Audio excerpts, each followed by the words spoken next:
बामसेफ एवं राष्ट्रीय मूल निवासी संघ का 24वां संयुक्त राजस्थान राज्य अधिवेशन रविवार को गुलाबौरजी की टोडी में आयोजित हुआ।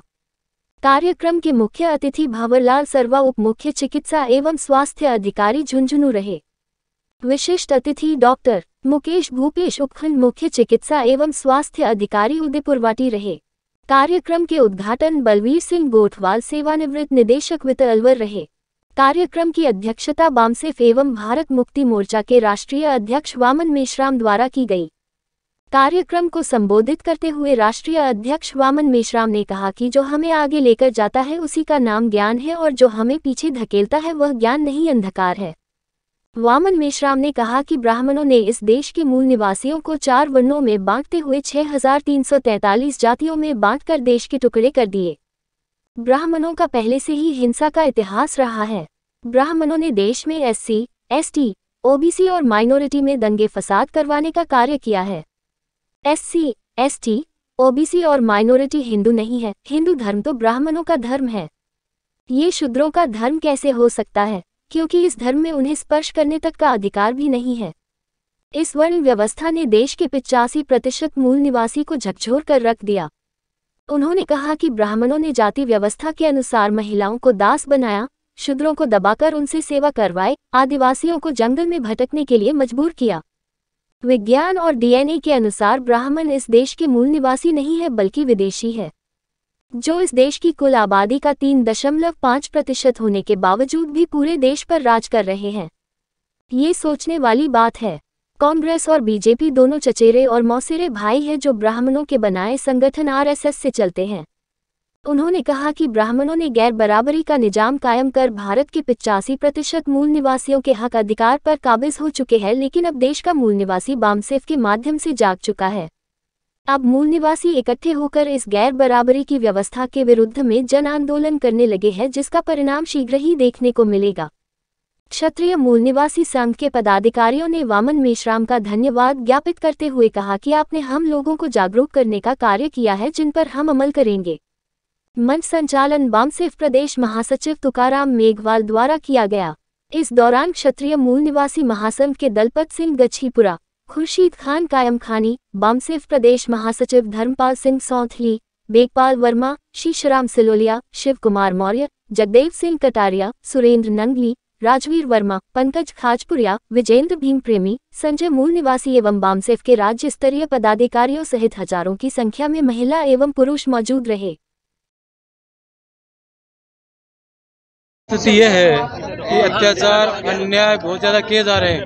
वर्तमान के बारे में भी बताओ समाधान। देखो, वर्तमान में जो भी हमारी संगठित शक्ति है उन लोगों को निर्देश है कि उसका मुकाबला करना होगा, बर्दाश्त करना नहीं है। हमारे लोगों को ये निर्देश है हमारे कि जितनी भी हमारी ताकत है उसका ताकत का उपयोग करो अपने प्रोटेक्शन के लिए। चुप रहना इलाज नहीं है।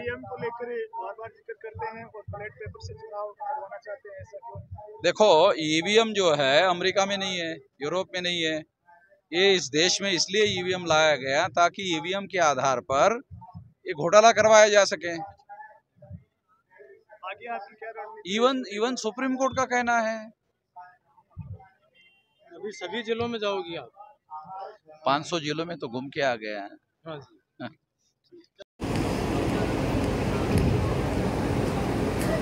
आज बामसेफ का एवं राष्ट्रीय मूल निवासी संघ का संयुक्त राजस्थान 24वां राज्य अधिवेशन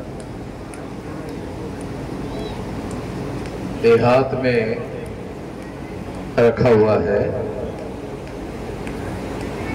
तो राजस्थान के लोगों ने आमतौर पे बामसेफ का जो राष्ट्रीय अधिवेशन या राज्य अधिवेशन होता है वो शहरों में ही होता है, मगर राजस्थान के लोगों ने इसे गांव में रखा।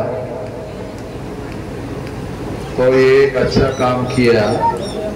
सबसे पहले तो मैं राजस्थान के साथियों को इस काम के लिए, इस अच्छे काम के लिए हृदय से धन्यवाद देता हूँ। दूसरी बात, इस अधिवेशन के लिए आप लोगों ने प्रयास करके, कोशिश करके महिलाओं को बहुत भारी संख्या में यहाँ उपस्थित कराया।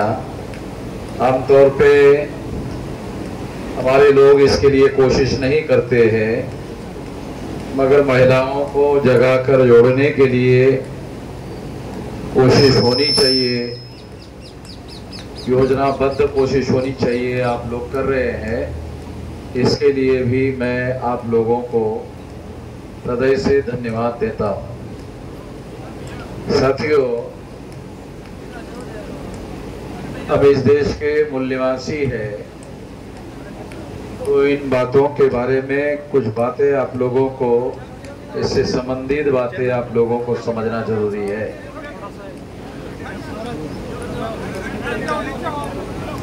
जब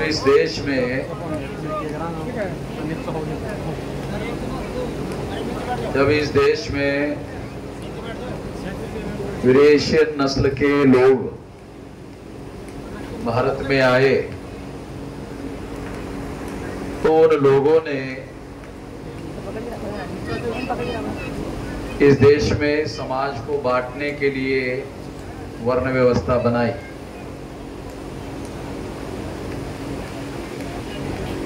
तो वर्ण व्यवस्था में जो यूरेशियन नस्ल के लोग हैं, इसे समझने की कोशिश करो, जैसा मैं आप लोगों को समझाना चाहता हूँ। यूरेशियन नस्ल के लोग जब यहाँ यूरेशिया से आए, तो उन्होंने, जो विदेशी थे, भारतीय नहीं थे, उन लोगों ने समाज को बांटने के लिए ये वर्ण व्यवस्था बनाई, ऐसी वर्टिकल व्यवस्था बनाई। इस वर्टिकल व्यवस्था में उन्होंने अपने से नीचे क्षत्रिय, वैश्य और शूद्र, ये समाज रचना बनाई। एक खास बात आप लोगों को समझा रहा हूं। कुछ लोगों को ये बात छोटी लग सकती है, मगर इसके बारे में लोगों के मन में कई प्रकार की भ्रांतियां होती है। अरे आप लोग नीचे बैठ के, नीचे खड़े होकर, वो लोग ऑब्जेक्शन ले रहे हैं, तो वहां से भी कर सकते हो, उनको देखने दो। तो क्योंकि आपके पास में डंडा है, उसको दिखाकर कर सकते हो। तो ये जो यूरेशियन नस्ल के लोग विदेशी भारत में आए, तो उन्होंने समाज को बांटने के लिए और अपना वर्चस्व कायम करने के लिए ये वर्ण व्यवस्था बनाई। इस वर्ण व्यवस्था में उन्होंने अपने को छोड़कर क्षत्रिय, वैश्य और शूद्र, अपने को ब्राह्मण घोषित किया, और बाकी यहाँ के जो मूल निवासी थे, उन मूल निवासियों में से जो मूल निवासी प्रजा थी, यहाँ की मूल निवासी प्रजा थी, उस प्रजा से उन्होंने क्षत्रिय, वैश्य और शूद्र वर्ण बनाया।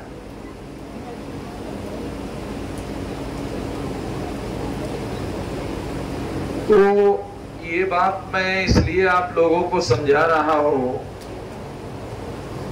क्योंकि आप लोगों को ये समझ में आना चाहिए कि यहाँ क्षत्रिय वर्ण के जो लोग यहाँ आए हुए हैं, वो भी इस देश में मूल निवासी थे। तो उसको विभाजित करने के लिए, समाज को विभाजित करने के लिए, मूल निवासियों को विभाजित करने के लिए पहले ब्राह्मणों ने, जो यूरेशियन नस्ल के लोग थे, उन्होंने क्षत्रिय, वैश्य और शूद्र 3 वर्ण बनाए। और फिर आज देखते हम लोग 6247 जाति के टुकड़ों में उन्होंने हमें बांटा। 1703 शेड्यूल कास्ट की जातियां है भारत में, 1703 जातियां। इसका मतलब है 1703 टुकड़े ब्राह्मणों ने किए। हमारे में से ही कुछ लोग जो है, जब हम ब्राह्मणों के बारे में बात करते हैं तो उनको बड़ा अजीब लगता है। तो स्वाभाविक है, जो लोग जागृत नहीं है या जिनके पास जानकारी नहीं है, उनको बातें अजीब जरूर लगती होगी, क्योंकि ज्ञान उसको नहीं बोलते हैं जो पिछड़ा है, जो पीछे है, जो आपको आगे लेके जाता है वो ज्ञान है। जो आपको पीछे रखता है वो ज्ञान नहीं है। जो आपको आगे ले जाता है, अमेरिका का कितना पुराना इतिहास है? 200-300 साल से ज्यादा नहीं है। हमारे देश का इतिहास कितना लंबा है? 2-3 हजार साल का इतिहास है। तो अमेरिका दुनिया में पहले नंबर पर है। होना नहीं चाहिए, हमको होना चाहिए। और हम लोग, अगर आप मौर्य काल का अध्ययन करो, अगर आप पढ़े लिखे हो तो आप लोग मौर्य काल का अध्ययन करते होंगे। तो मौर्य काल के अध्ययन में आपको पता चलेगा कि दुनिया में मौर्य काल के दौरान आप लोगों को ये पता चलेगा कि दुनिया में इतना बड़ा साम्राज्य जो है, जो अफगानिस्तान से भी आगे फैला हुआ था, वो तो हमारे लोगों का था, मूल्यवासियों का था, नाग लोगों का था। तो हम लोग जो है इतने शक्तिशाली लोग थे। इतने शक्तिशाली लोगों को ब्राह्मणों ने पहले 3 वर्णों में बांटा, क्षत्रिय, वैश्य और शूद्र, और फिर 6247 जाति के टुकड़ों में बांटा। ये बंटवारा इतना ही नहीं है, एक और बंटवारा है, वो है छूत और अछूत का। इतना ही नहीं है, छूत और अछूत का भी बंटवारा है। तो ये बात हम लोगों को, जो जैसे जैसे जागृति और जैसे जैसे जानकारी और ज्ञान बढ़ेगा, वैसे वैसे ये बातें आप लोगों के सामने आएगी। तो हम लोगों का इतना विशाल साम्राज्य खत्म इसलिए हुआ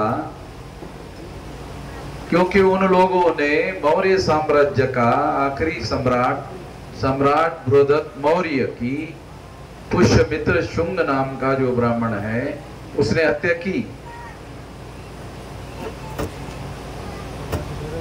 ब्राह्मणों का इतिहास अहिंसा का इतिहास नहीं है, हिंसा का इतिहास है।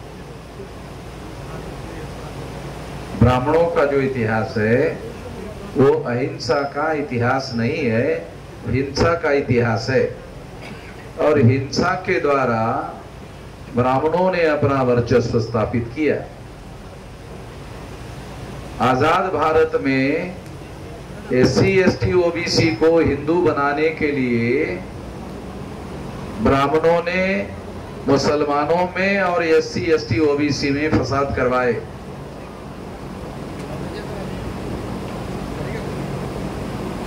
दोबारा आपको बताता, ब्राह्मणों ने SC ST OBC में और मुसलमानों में फसाद करवाए। अगर मुसलमान और SC ST OBC आपस में लड़ेगा तो एक तरफ मुसलमानों का नुकसान होगा, दूसरा SC ST OBC का नुकसान होगा, क्योंकि यही लोग मारे जाएंगे और जो बचेंगे उनको कोर्ट कचहरी के चक्कर में फिर घसीटने का भी कार्यक्रम होता है। तो नुकसान तो इन लोगों का होता है। इनके बीच में जो फसाद होता है, इसके फसाद का फायदा किसको हुआ?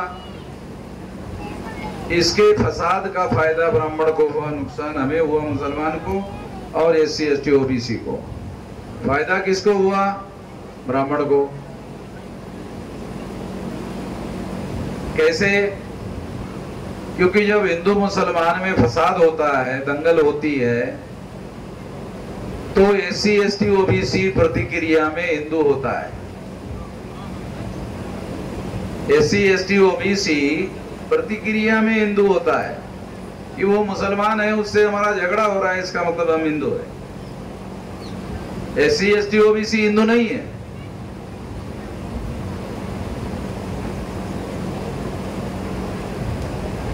अगर ब्राह्मणों ने शेड्यूल कास्ट को अछूत बनाया, जो छूने लायक भी नहीं है, तो ब्राह्मणों का धर्म और आपका धर्म एक कैसे हो सकता है? आप लोगों ने सोचा नहीं? ब्राह्मणों ने वर्ण व्यवस्था बनाई और तमाम पिछड़े वर्ग के लोगों को शूद्र बनाया। मनुस्मृति पढ़ो तो शूद्रों को अधिकार नहीं है, अधिकार वंचित है। तो जो उनको अधिकार वंचित किया, उनका धर्म और ब्राह्मण का धर्म एक कैसे हो सकता है? ये बात हमारे जो पढ़े लिखे लोग हैं उनको समझना जरूरी है। अब ये 3 वर्ण में जो क्षत्रिय वर्ण के लोग हैं, जिसके बारे में क्षत्रियों के अंदर आज सारे देश भर में मंथन चल रहा है, जैसे उनके लोगों के द्वारा पता चला, यहाँ सुनता, पीटा और जान जाने तक मारा। कोई एग्जाम्पल है? सिंगल एग्जाम्पल है देश में, भारत में है कोई एग्जाम्पल? कोई ऐसा FIR है हमारे वामसेव के किसी कार्यकर्ता पर?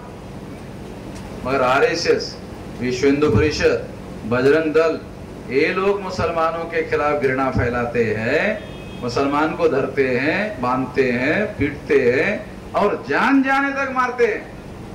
ऐसे 100 से ज्यादा केसेस है। मैं कंपैरेटिवली आपको बता रहा हूं, हम भी अपनी विचारधारा का प्रचार करते हैं, मगर हमारे लोगों ने किसी ने ब्राह्मण को नहीं धरा, नहीं बांधा, नहीं पीटा और जान जाने तक नहीं मारा। कोई एग्जाम्पल नहीं है। मगर ब्राह्मण लोग भी प्रचार करते हैं और उनकी वजह से जब बजरंग दल के लोग, विश्व हिंदू परिषद के लोग जब मुसलमान को धरते हैं, बांधते हैं, पीटते हैं, तो जान जाने तक मारते हैं। 100 से ज्यादा केसेस है। इसका मतलब है हम घृणा नहीं फैला रहे हैं, ब्राह्मण घृणा फैला रहे हैं। सबूतों के साथ बोल रहा हूं, मैं बगैर सबूतों से बोलने का आदी नहीं हूं। ये जो वर्ण व्यवस्था है और जाति व्यवस्था है, ये ऊंच नीच पर आधारित व्यवस्था है और हजारों सालों से चल रही है। इसमें भी घृणा है, ये ऊंच नीच में इसमें भी घृणा है और ये हजारों सालों से चल रही है। ये नहीं थी हमारे मूल निवासियों में, ये हमारे मूल निवासियों में नहीं थी। ये जो मूल निवासी लोग हैं, ये मूलतः नाग लोग हैं और ये जो मौर्य साम्राज्य है, ये नाग लोगों का साम्राज्य है। और आप लोग सुनकर हैरान हो जाओगे, उस समय सारे दुनिया में हमारे डेवलपमेंट का रेट दुनिया में पहले नंबर का था, पहले नंबर का था। आज है आज में गरीबी में है, भूखमरी में है। तो इसलिए साथियों, मैं आप लोगों को ये बता रहा हूं कि ये क्यों है। तो ब्राह्मणों ने वर्ण व्यवस्था बनाकर समाज को बांटा, जाति व्यवस्था बनाकर समाज को बांटा, अस्पृश्यता बनाकर समाज को बांटा, आदिवासियों का सेग्रीगेशन किया, महिलाओं को दास बनाया और ओबीसी पिछड़े वर्ग के लोगों पर शूद्रत्व थोपा। इसकी वजह से ये देश पीछे है। ये तो ब्राह्मणों ने बनाया ना, जो देशभक्ति की दिली बातें करते रहते हैं, देशभक्ति की बातें करते रहते हैं। देशभक्ति की बातें ब्राह्मण क्यों करता है जानते हो? देखो, मनोविज्ञान अगर थोड़ा बहुत जानते हो, मनोविज्ञान जिनको थोड़ा बहुत अभ्यास है मनोविज्ञान का। तो वो मनोविज्ञान में एक बात यह है कि वो अंदर से अपराध से पीड़ित होता है। जो आदमी अपराध करता है वो अपराध से पीड़ित होता है, अंदर से पीड़ित होता है कि कहीं दूसरे जान न जाए। मैं जो अपराध कर रहा हूं, दुनिया में कोई भी आदमी जो अपराध करता है, खुलकर अपराध करता है, ऐसा कोई उपलब्ध उदाहरण नहीं है। वो जो भी अपराध करता है वो छुपकर करता है और उनको ये बोलना पड़ता है और हमारी वजह से बोलना पड़ता है, किसी और की वजह से बोलना नहीं पड़ता है। हम कभी ब्राह्मण को केवल विदेशी नहीं कहते हैं, वो कहते हैं डीएनए के अनुसार विदेशी है, यानी विज्ञान के अनुसार विदेशी है। विज्ञान ने डीएनए का जो रेफरेंस है उसके आधार पर उसे विदेशी घोषित किया है। और अगर विदेशी घोषित किया है तो निश्चित रूप से ये विज्ञान के अनुसार अब ये बात सार्वजनिक हो गई है, ये सार्वजनिक हो गई है। सबसे भयंकर बात क्या है? सबसे भयंकर बात यह है कि अंग्रेज विदेशी थे, ब्राह्मण विदेशी थे। विदेशी ब्राह्मणों ने अंग्रेजों के विरोध में आजादी का आंदोलन शुरू किया। जो इतिहास आप लोग पढ़ते हो और जो इतिहास मैं लिख रहा हूं, मैं इतिहास लिख रहा हूं, मैं ये केवल बोलता नहीं हूं। ये देख रहे हो, ये सब रिकॉर्ड करता हूं, रिकॉर्ड में बोलता हूं। कोई मुझे ये ना कहे कि आपने वहां वहां वो तारीख को ऐसा ऐसा बोला था, तो मैं कभी नहीं कहता कि नहीं नहीं बोला था। बोला था, मेरे पास रिकॉर्ड है।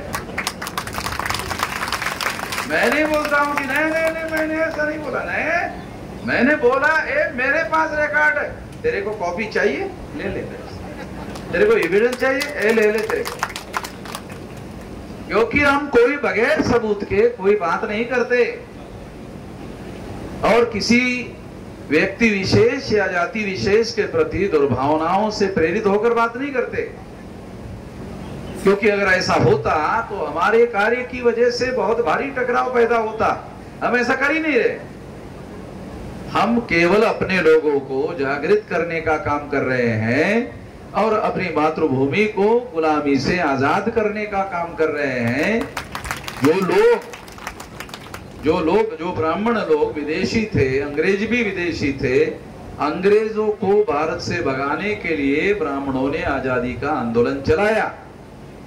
और आजादी का आंदोलन चलाने के बाद में ब्राह्मणों ने ही कब्जा कर लिया। 15 अगस्त 47 के पहले ही 2 सितंबर 1946 को पंडित जवाहरलाल नेहरू को प्रधानमंत्री बना दिया गया। आजादी बाद में मिली। इंटरिम गवर्नमेंट में अंग्रेजों ने 2 सितंबर 1946 को पंडित जवाहरलाल नेहरू को प्रधानमंत्री बनाया, अंग्रेजों ने बनाया। 2 सितंबर 1946, 15 अगस्त 47 को आजादी मिलने के पहले अंग्रेजों ने जवाहरलाल नेहरू को प्रधानमंत्री नॉमिनेट किया। एक विदेशी चला गया, दूसरा विदेशी हमारे सर पर बैठ गया। ये रियलाइजेशन नहीं है हमारे लोगों को, ये बहुत भयंकर बात है और ये रियलाइजेशन हमको होना चाहिए।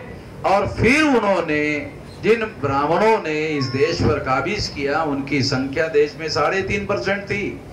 3.5% लोग अपनी संख्या के बल पर ग्राम पंचायत में भी पंच नहीं चुनवा सकते। 3.5% वोट के आधार पर ब्राह्मण ग्राम पंचायत में पंच भी नहीं चुनवा सकते, तो गांव का सरपंच बनने का सवाल ही नहीं है। मौका मिल जाएगा। मेरी वजह से बहुत सारे लोगों को ये बात समझ में नहीं आती। ये मेरी वजह से भाजपा ने राज स्थापित किया, मगर ब्राह्मण को प्रधानमंत्री नहीं बना पाए मेरी वजह से। उनको इस बात का डर लगता है कि इससे सारे भारत के लोग, मूल निवासी लोग इकट्ठा हो जाएंगे। और अगर हमने ऐसा किया तो इसलिए एक बैकवर्ड को, एक नरेंद्र मोदी को देश का प्रधानमंत्री बनाया, नरेंद्र मोदी को बनाया। और आप नरेंद्र मोदी क्या करता है? क्या करता है? वो पूरा नीचे गिर जाता है, ऐसा नीचे गिर जाता है ब्राह्मण के सामने। अरे मतलब लिमिट हो गई नरेंद्र मोदी के गिरने की। अच्छा, वो स्वेच्छा से गिर जाता है, उसको कोई गिराता भी नहीं है। ऐसा प्रधानमंत्री तो भारत में देखा नहीं कहीं पे।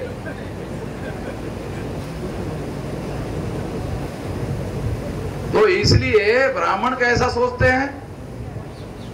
2 बार नरेंद्र मोदी को प्रधानमंत्री बना, मगर इससे अच्छा प्रधानमंत्री नहीं बनाया जा सकता, तीसरी बार तू ही बन ले। तो आरएसएस के लोगों ने उसको ही तीसरी बार भी, उसका नाम जो है प्रधानमंत्री पद के लिए कहा है, तू ही बन ले, हमारा तेरा ही समर्थन है, क्योंकि तेरे जैसा कोई दूसरा बैकवर्ड मिलेगा हमको कोई संभावना लग नहीं रही।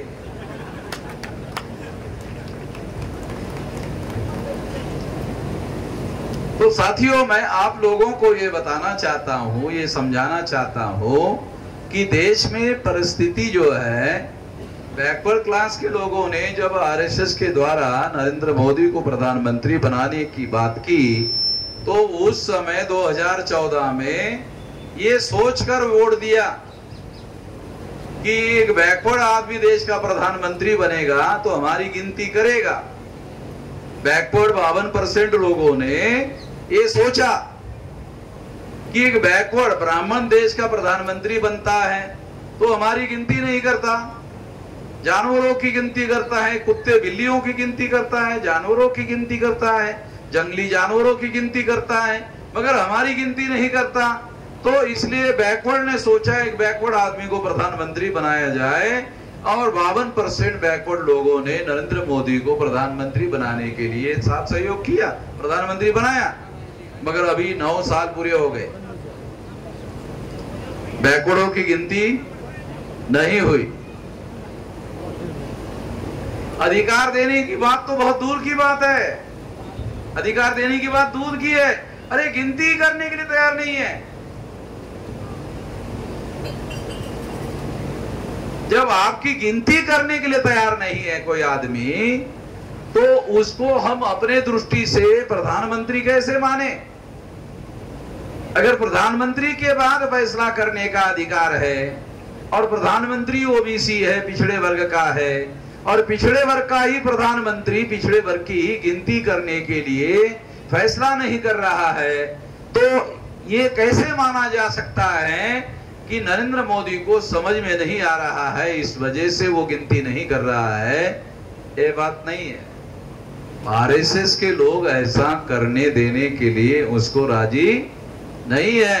इससे 2 बातें प्रमाणित होती है। एक, या तो नरेंद्र मोदी नामधारी प्रधानमंत्री है और वास्तविक सत्ता आरएसएस के पास है, फैसला लेने का अधिकार आरएसएस के पास है, और दिखाने के लिए नरेंद्र मोदी को रखा गया है, ताकि बैकवर्ड क्लासेस के लोग ये देख ले कि तेरा प्रधानमंत्री है, देख ले, पहचान ले, ये तेरा ही है, तो दिखाने के लिए रखा।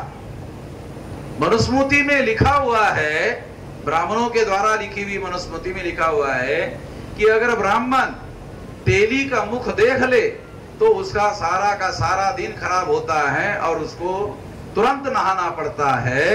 ये मनुस्मृति में लिखा हुआ है, ये ब्राह्मणों ने लिखा। नरेंद्र मोदी पिछड़े वर्ग में तेली जाति का है, 24 घंटे देख रहे, और ब्राह्मण नहाने का भी काम नहीं कर रहे।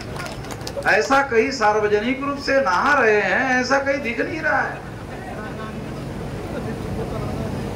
मतलब मैं तो केवल एग्जाम्पल देने के लिए कह रहा हूं, समझाने के लिए बता रहा हूं कि मनुस्मृति में ऐसा लिखा हुआ है। सारे जातियों के बारे में, हमारे सारे एससी एसटी ओबीसी के बारे में ब्राह्मणों के धर्म ग्रंथ में बहुत ज्यादा घृणा करने वाली बातें लिखी हुई है। जिसे धर्म ग्रंथ कहा जाता है उसे किसी मापदंड में धर्म ग्रंथ नहीं कहा जा सकता, क्योंकि घृणा है सारी बातें, और घृणा का फैलाव और प्रचार करने वाले ग्रंथ को धर्म ग्रंथ नहीं माना जा सकता। तो ऐसी बहुत सारी बातें हैं जिन बातों को हम लोगों को समझने की, जानने की जरूरत है। आज लोकतंत्र में जो समस्याएं हैं, बहुत सारी समस्याएं हैं। ये जो चुनाव आयोग है, ये रेफरेंस में यहां एक सब्जेक्ट रखा गया है कि भारत निर्वाचन आयोग, इलेक्शन कमीशन ऑफ इंडिया ने लोकसभा चुनाव 2019 के नतीजे की वीवीपीएटी पर्चियां 4 महीने में ही नष्ट कर दी।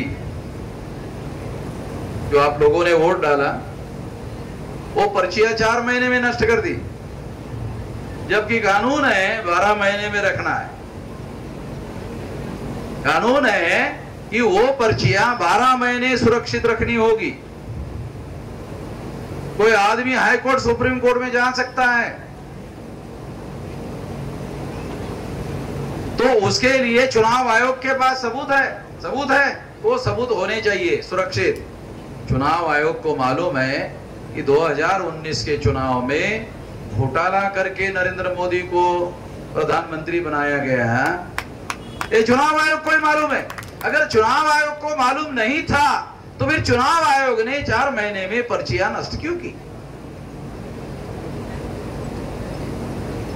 ये पर्चियां इस बात का सबूत है। पर्चियां जो है ये इस बात का भौतिक सबूत है। अगर मेरे जैसा, क्योंकि उनको मालूम है कि कोई आदमी सुप्रीम कोर्ट में जाता नहीं है, सुप्रीम कोर्ट कोई तहसील की मजिस्ट्रेट कोर्ट थोड़ी है। हमारे लोगों ने, बहुसंख्य लोगों ने, किसी ने सुप्रीम कोर्ट देखा नहीं होगा। केस लेकर जाने का तो छोड़ो, उनको मालूम है वहां मन में हम जा सकते। मैं जितनी बार भी सुप्रीम कोर्ट गया, हर बार जो है मैंने सुप्रीम कोर्ट में केस जीता। बगैर सबूतों की कोई बात नहीं करता हूं, तो सुप्रीम कोर्ट में बगैर सबूत के कैसे जाऊं? जितनी बार भी सुप्रीम कोर्ट में केस दायर किया, हर बार मैंने केस जीता।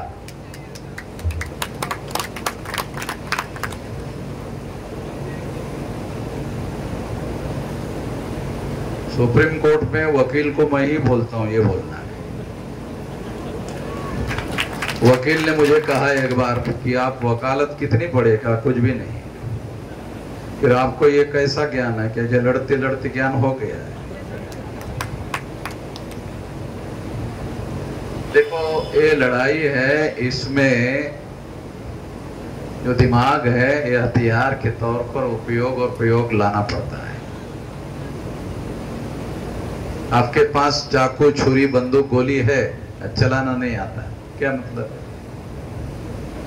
चाकू, छुरी, बंदूक, गोली है, चलाना नहीं आता, क्या मतलब? तो सबसे महत्वपूर्ण है हुनर, जो उसको चलाते आना चाहिए। ये दिमाग अगर हथियार है तो इस हथियार को उचित समय पर उसका उपयोग और प्रयोग करते आना चाहिए। तो इसलिए मैं देश के हालात और परिस्थितियों के अनुसार उपयोग करता हूं। चुनाव आयोग को मालूम है कि आदमी सुप्रीम कोर्ट पहले भी गया हुआ है, तो बाद में भी जाएगा, तो इसलिए ये पकड़ा जाएगा। तो उन्होंने 4 महीने में ही पर्चियों को नष्ट कर दिया। 2019 का चुनाव, उसमें 4 महीने में नरेंद्र मोदी के चुनाव की पर्चियां नष्ट कर दी गई। ये डॉक्यूमेंट्री एविडेंस है कि 2019 का चुनाव आरएसएस, भाजपा और नरेंद्र मोदी ने घोटाला करके जीता। फिर कांग्रेस ने इसे नेशनल इश्यू क्यों नहीं बनाया? क्योंकि कांग्रेस ने 2004, 2009 में उसने 2 बार घोटाला करके जीता। तो ये चचेरे मौसेरे भाई है। और ये बीजेपी वालों को मालूम है। कांग्रेस वाले लोगों ने अडवाणी को और बीजेपी आरएसएस को कहा, इसके विरोध में आप हंगामा मत करो। वह करेंगे, आरएसएस भाजपा करेंगे। 2 बार तुम कर लेना, हमने 2 बार घोटाला किया, 2 बार तुम कर लेना, चुप रहो, ठीक है। वे तो लेन देन के आधार पर ये बीजेपी आरएसएस के लोग चुप है, कांग्रेस वाले क्यों चुप है? क्योंकि उन्होंने पहले किया, बाद में आरएसएस भाजपा के लोगों ने किया। क्योंकि आरएसएस भाजपा ये 3.5% वाले ब्राह्मणों का संगठन है। ये जो संगठन है आरएसएस, ये ब्राह्मण ने शुरू किया। कितने लोगों को पता है कि कांग्रेस की स्थापना भी ब्राह्मणों ने की? ये भी मालूम होना चाहिए ना। उसके स्थापक भी, उसके संस्थापक भी ब्राह्मण ही है। तो वो हमारा कल्याण करने के लिए तो कांग्रेस नहीं बनाई, हमारा कल्याण करने के लिए तो भाजपा नहीं बनाई। अभी आपके राजस्थान का मुख्यमंत्री अशोक गहलोत जो है वो पिछड़े वर्ग का है? माली जाति का पिछड़े वर्ग का है। वो चाहता तो अपने राजस्थान में ओबीसी की गिनती कर लेता, नहीं किया है ना? कर सकता था, उसके पास पावर है कि नहीं है? कर सकता था, नहीं किया। क्यों नहीं किया? पार्टी उसकी नहीं है, पार्टी ब्राह्मणों की है। ये आप लोगों को बात समझ में आनी चाहिए, इसलिए बता रहा हूं। कांग्रेस पार्टी का मुख्यमंत्री है, कांग्रेस पार्टी गहलोत की नहीं है, कांग्रेस पार्टी ब्राह्मणों की है। तो ये समझना जरूरी है, ये जानना जरूरी है कि आधुनिक समय में, आधुनिक काल में जब हर 21 साल के व्यक्ति को वोट का अधिकार हुआ और बाबा साहब आम्बेडकर ने संविधान में एडल्ट फ्रेंचाइज का मामला रखा और हर 21 साल के व्यक्ति को वोट का अधिकार बहाल किया, इंग्लैंड में भी यह अधिकार नहीं था। बाबा साहब आम्बेडकर ने हमारे लोगों को बगैर किसी लड़ाई के, अब कितने लोगों को यह पता है कि भारत में हर 21 साल के व्यक्ति को वोट का अधिकार के लिए एक भी आंदोलन नहीं चला, कोई आंदोलन ही नहीं चला। इंग्लैंड में केवल पैसे वालों को और पढ़े लिखे लोगों को वोट का अधिकार था। बाबा साहब आम्बेडकर ने राउंड टेबल कॉन्फ्रेंस में कहा कि अगर ये कसौटियां भारत में लागू कर दी गई, पढ़े लिखे होना और पैसेदार होना, अगर ये वोट की कसौटी है तो फिर तो एससी एसटी ओबीसी को वोट का अधिकार नहीं मिलेगा। तो अंग्रेजों ने कहा फिर क्या करना चाहिए? कहा कि देखो हमारे पास क्या है, हम बच्चे पैदा करते हैं, हमारे घर में बच्चा बड़ा होता है और वो 21 साल का होता है, तो हमारे पास बताने के लिए उसकी उम्र है, बाकी कुछ है ही नहीं। देखो कैसे बना अधिकार, कैसे बना फ्रेंचाइज बना कैसे? ये तो बाबा साहब आम्बेडकर का ही दिमाग है। केवल आपकी उम्र को वोट का आधार बनाया गया। अंग्रेजों ने सवाल उठाए कि ये तो अनपढ़ लोगों को आप वोट का अधिकार देने से सब गड़बड़ हो जाएगी। ये रिकॉर्ड में बातें बोल रहा हूं कि अनपढ़ लोगों को आप वोट का उपयोग करते हुए, उन लोगों ने मिसयूज करते हुए कि सत्ता पर ब्राह्मणों की ही पकड़ होनी चाहिए, तो उन्होंने क्या किया? चुनाव प्रणाली ब्राह्मणों के अनुकूल बनाई।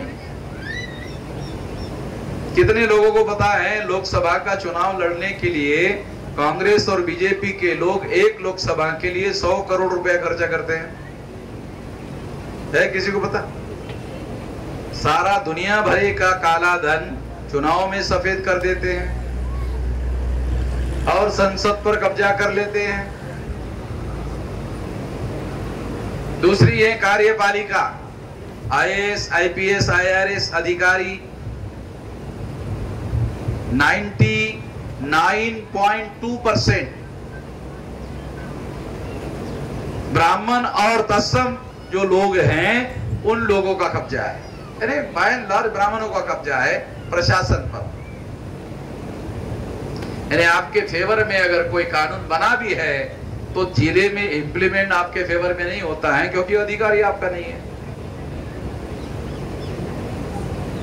अगर अधिकारी कानून के विरोध में जाके काम करता है तो आपका एमएलए और एमपी, मान लो एससी एसटी ओबीसी का कोई एमएलए एमपी है, बोलता नहीं है। बोलता है? बोलता नहीं। क्यों नहीं बोलता? क्योंकि वो या तो कांग्रेस का है या तो बीजेपी का है, पार्टी उसकी नहीं है, वो किराए के घर में है और किराएदार 11 महीने से बाहर निकाल देता है कि 11 महीने हो गए अब दूसरा घर देखो, तो पहले से सोचता है इसी के घर में रहना है। तो दीवार में खीला ठोकने के पहले कि मुझे बाबा साहब आम्बेडकर का कैलेंडर हमारे घर में चिपकाना है, ऐसे लगाना है, लटकाना है, तो मालिक को पूछता है कि खीला ठोक लूं क्या? खीला ठोकना है और इसके अलावा कुछ नहीं कर सकते। तो ये जो वर्ण व्यवस्था में सिस्टम है, यही व्यवस्था आधुनिक जो डेमोक्रेटिक सिस्टम है उसमें उन्होंने हमारे जो भी कर्मचारी लोग हैं वो कानून में है उतना भी नहीं करता है। बोलता क्यों नहीं करते हो? ये तो कानून में है। कहा कि फिर हमारे प्रमोशन का क्या होगा? समझ रहे? परिस्थितियां ये जो डेमोक्रेसी भारत में है वो बिल्कुल डेमोक्रेटिक सिस्टम के तहत है और वो जयकारे लगा रहे हैं गुलामी को गुलामी में आनंद बनाना है। तो गुलाम तो नहीं है कि ये गुलामी है, तो वो उसमें आनंद मना रहा है, तो उसको आनंद मनाएगा तो आपका ध्यान उसके तरफ जा रहा है, वो आनंद मना रहा है। वो शायद वो बैनर पढ़ लिया, अरे बाबा साहब अम्बेडकर, यार ये विरोधी लोग है, ये कावड़िए के विरोधी लोग, तो इसलिए वो, या कोई एक पंडित जी, मतलब मान लो 100 लोग है उसमें एक पंडित जी रहता है, वो नेता होता है। मैंने देखा दिल्ली में ऐसा, वो जो कावड़िए का नेता होता है वो गाड़ी में बैठता है, हमारे सारे लोग तो चल रहे हैं। उसको हमने पूछा कि वो अंदर बैठा है तुम क्यों चल रहे हो? कहा कि जितना पैदल चलेंगे उतना पुण्य जमा होगा, ऐसा उसने कहा।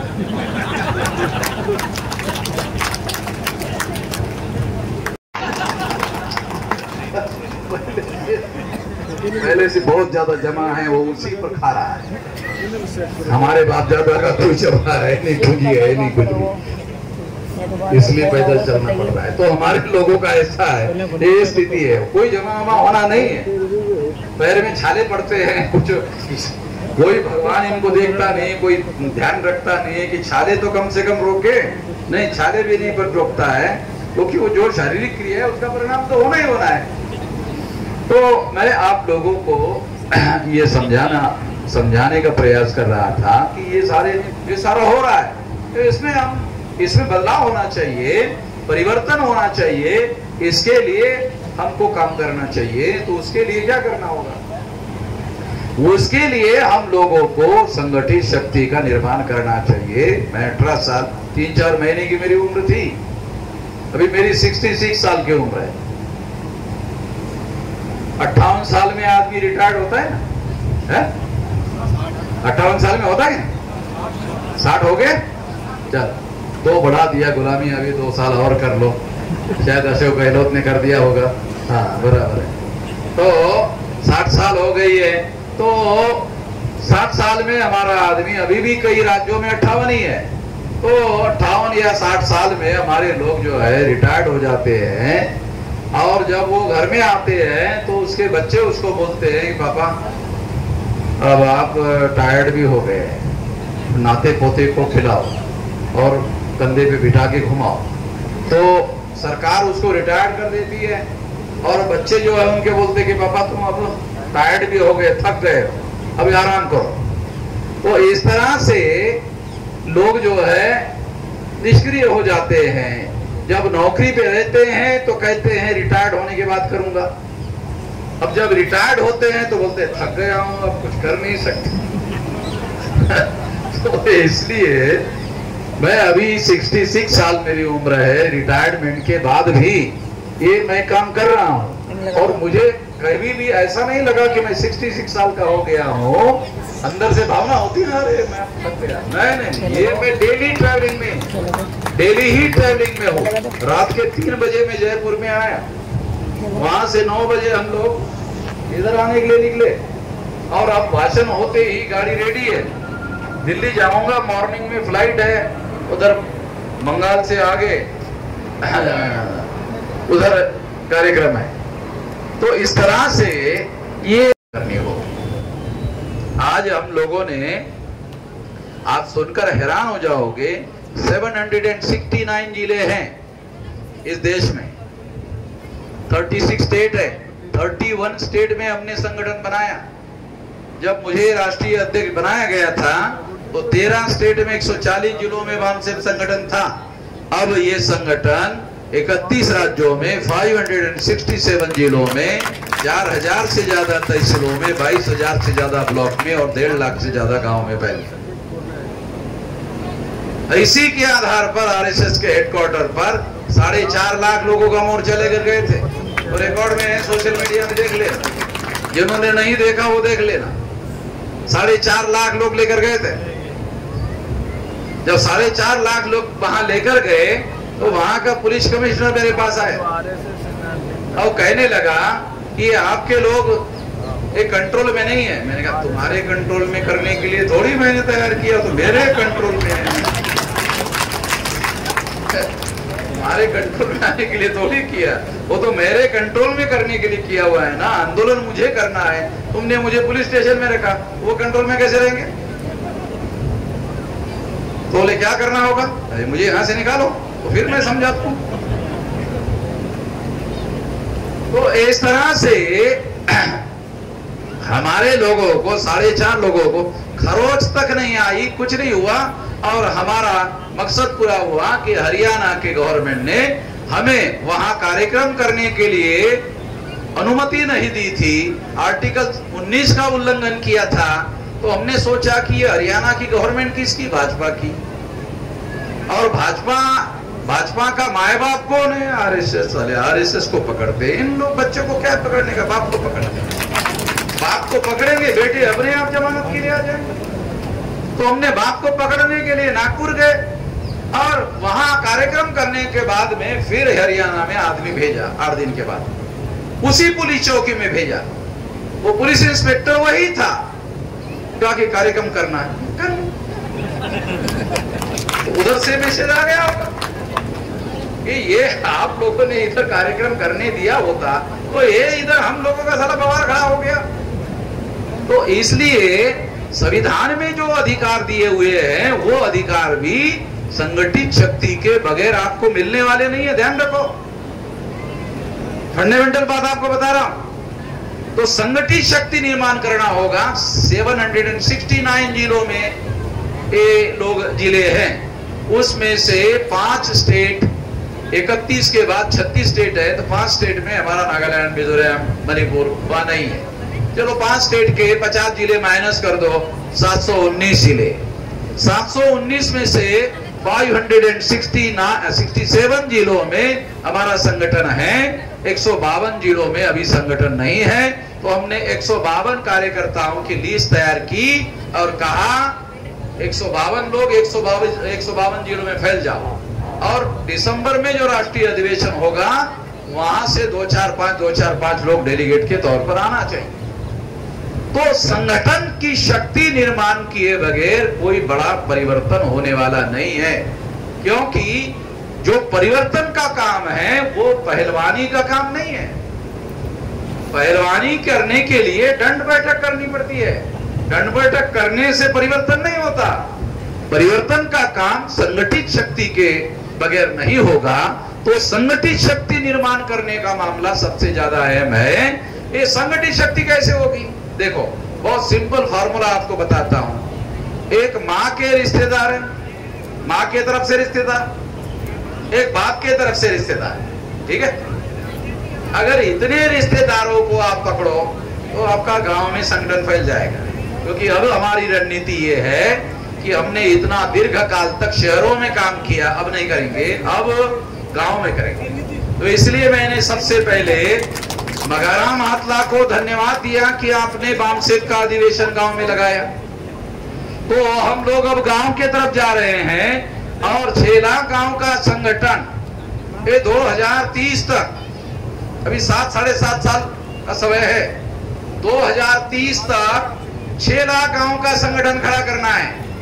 और अगर 6 लाख गांव का संगठन खड़ा हो गया, जो हर हालत में हम करेंगे, तो एक गांव के 2 लोगों को मोबिलाइज किया, तो 6 लाख इंटू 2 12 लाख। 12 लाख लोग अगर हम दिल्ली में लेके चले गए, 12 लाख, वहां खड़े रहने के लिए जगह है क्या? नरेंद्र मोदी प्रधानमंत्री है, वहां अगर खड़े रहने के लिए जगह नहीं मिली, इतने लोग आ जाए, तो फिर सरकार चलाने का क्या होगा? सरकार चलाना आसान नहीं होगा। इतने लोगों पर गोलियां नहीं चलाई जा सकती। अगर इतने लोगों पर गोलियां चलाई गई तो फिर तो ये जन आंदोलन हो जाएगा। तो इसलिए आने वाले समय में, जैसे गांधी जी ने 9 अगस्त 1942 को 3 करोड़ लोगों को अंग्रेजों के विरोध में मैदान में उतारा था, ये ब्राह्मण लोगों को, हम लोगों को ब्राह्मणों से आजादी लेनी है, तो ब्राह्मण अंग्रेजों से ज्यादा खतरनाक लोग हैं, तो 5 गुना खतरनाक लोग हैं, इसलिए 5 गुना ज्यादा लोगों को उतारना होगा। इसलिए 15 करोड़ लोग हम लोग ब्राह्मणों के खिलाफ में मैदान में उतारना चाहते हैं। मतलब हम किसी ब्राह्मण को धरेंगे, बांधेंगे, पीटेंगे, नहीं। हम अपने इतने लोग जो है, अपनी शक्ति दिखनी चाहिए कि भाई अब इनको गुलामी से आजादी देनी होगी, नहीं तो फिर उनके लिए संकट खड़ा होगा। ये बात जो है हम लोगों को करना होगा, इससे मामले का हल होगा। तो आप यहाँ आए हैं, तो आपको माँ के तरफ के 10 रिश्तेदारों को पकड़ो, बाप के तरफ के 10 रिश्तेदारों को पकड़ो। अगर आप आसानी से दूसरों को नहीं समझा सकते, तो रिश्तेदारों को समझाओ, और रिश्तेदारों को समझाकर आंदोलन के साथ जोड़ो। तो आपको पहले फेज में रिश्तेदारी के आधार पर जोड़ो, बाकी उनके दिमाग में अगर कुछ डालना है तो कार्यक्रम में ले आओ। मैं डालता हूं उनके दिमाग, मेरे पास है ना उधर में उसके दिमाग में डालने के लिए क्या डालना है। तो हमारे लोगों का दिमाग तो खाली है, उसमें हमारे पास क्या डालना चाहिए क्या नहीं, वो सारा मसाला हमारे पास है। इस हिसाब से प्लान बनाकर हम लोग काम करेंगे, इस तरीके से काम करेंगे, तो आने वाले 5-7 साल में बहुत बड़ा विशाल 6 लाख गांव का संगठन खड़ा होगा। और 6 लाख गांव का संगठन खड़ा होते ही आप अपनी समस्याओं का समाधान खुद करने लायक हो जाएंगे, खुद मुख्तियार हो जाएंगे। ये करना, ये समस्या का समाधान है। नहीं तो हम रोते रहेंगे, डेली रोते रहेंगे, रोते रहो। अगर रोने से समस्या का समाधान होता तो मैं चौराहे पे लाउड स्पीकर लगा के रोता, मैं चौराहे पे जाता, लाउड स्पीकर लगा के रोता। लोग पूछने को आते कि लाउड स्पीकर लगा के क्यों रो रहे हो? कहा कि किसी ने मुझे बताया कि ज्यादा जोर से रोने से समस्या का समाधान होता है। रोने से समस्या का समाधान नहीं होता है, ये तरीका है, तरीके से करना होगा। और तरीका मैंने आपको बताया, संगठित शक्ति का निर्माण करना होगा। पढ़े लिखे लोगों का संगठन हमने बना लिया है, अब लोग जो गांव में रहने वाले लोग हैं उनका संगठन बनाना है, और आने वाले समय में वो विशाल संगठन बनाना है, और इस आंदोलन को जन आंदोलन में रूपांतरित करना है। यदि हम ऐसा करते हैं तो हमारी समस्याओं का समाधान करने के लिए हम खुद लायक हो जाएंगे। वो हमारी न्यायपूर्ण बात मानने वाले नहीं है, हमें न्याय प्रस्तावित करना होगा। अब न्याय प्रस्तावित करने के लिए शक्ति चाहिए, और शक्ति हम लोग अपने बल पर बाबा साहब अम्बेडकर के द्वारा संविधान में आर्टिकल 19 के तहत संगठित शक्ति निर्माण करने का अधिकार दिया, उसी के आधार पर तो कर रहे हैं। तो मैं ये उम्मीद करता हूं कि इस दिशा में आप लोग भी कोशिश करेंगे, और अगर आप ऐसा करते हैं तो आप कामयाब हो सकते हो। इतना ही इस मौके पर मैं कहना चाहता हूं। बहुत सारी बातें कहने की जरूरत नहीं है, जितना मैंने आपको कहा उससे ही समस्या का समाधान होगा। धन्यवाद। बहुत बहुत धन्यवाद।